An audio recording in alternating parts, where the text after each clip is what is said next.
So Steve is a Ferrari guy. That's his shirt, the little horse on it. And he was curious what other Ferraris you might have had over the years. Super fast one, which is a 56P and 3 and Oh my God, that's the one that went to Bob Lee? Yeah, It just we're went all the- going to Flashy Tell a lot of it and paid $3,000 for it in watts. That's, he paid $6 million for it. I don't think he wants to go and have a Cadillac engine and running. Thank you, Mr. Lee. But by the way, there's nothing wrong with having a Cadillac or a small block Ford in a car. No, absolutely. Because in the Ferrari world, if it were not for the small block Chevy and the small block Ford, there would be probably half as many great Ferraris today. And I mean that. My Testarossa had a Ford engine in it. The Le Mans winner that Chip Connor had a Chevy in it. Because what happened was you'd race your car and you'd break a valve. You blow it up, you break the valve, and then you had to go to Italy to get a valve spring. It would take forever. And the weekend you could put a small block Chevy in there and go just as fast or maybe faster at the price of a valve spring.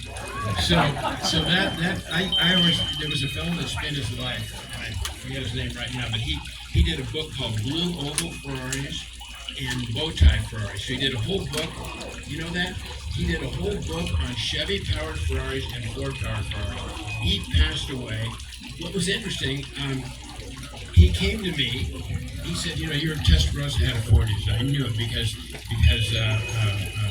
Auto Zipper sold it to Ron Ellico that had the Ford dealership in Alhambra, and they put a Ford engine and they drag raced it. But he said, Bruce, I've done these books, and he said, I'd like to do a class at Pebble Beach with Ferraris that had Ford engines and Ferraris that had Chevy engines. And I said, no way will that ever happen. Because nobody's like bragging that I ran a Chevy. I said, you'll never, you've got John Mozart and Chip Connor, all these guys, that have these amazing $1 zillion cars, numbers matching everything, and you're never gonna admit that it ever had a Chevy or a Ford.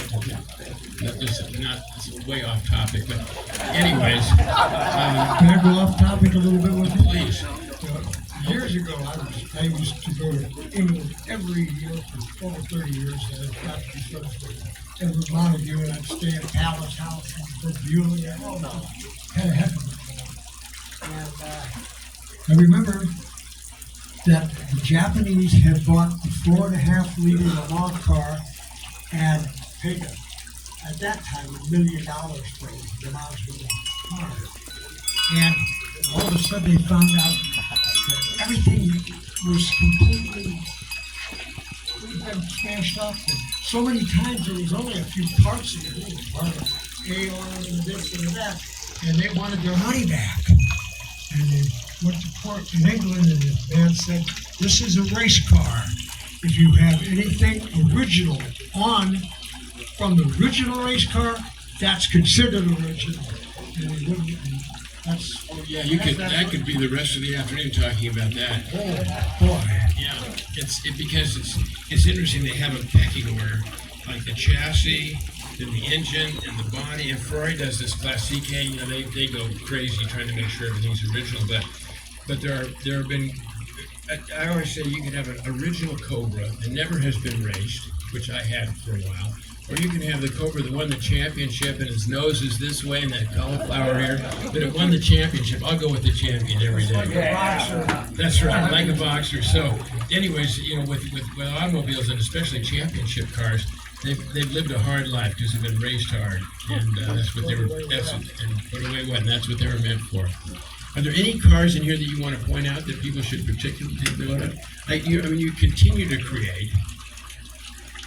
And you share these cars. Is there any car that is like that will never leave Berwyn Avenue that's like your favorite? Yeah, my little bedroom. But I might, if I got an agreement that it was going to stay there on display. I smell the Peterson. Where's our Petersons? They were here. Here's the thing here.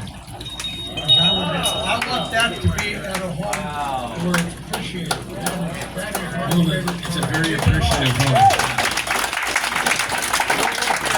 Okay. Anyways, any other questions? And I just want to say thanks, everybody, for your generosity becoming members. And I just want to put one thought in your mind. In October, we're going to Chicago. This will be one of, I say it every year, so you've heard me say this, but this will be one of the most memorable trips we've ever had. David McNeil, who owns WeatherTech, has a private collection. Dana Meekum, his auction company, has a private collection. Dana Meekum's home is on Lake Geneva. Chuck Wagner, who lives on Lake Geneva, has arranged for a paddle wheeler to go around the lake, and we're going to have lunch. We're going to go to Rick Mancuso's garage, Ferrari, and John Stafford, another very private collector. And we're going to visit his place too. So just those four, it's worth walking to Chicago. Start now. Just make sure you get there by October 7th. Again, thank you, everybody. Thank you, everybody.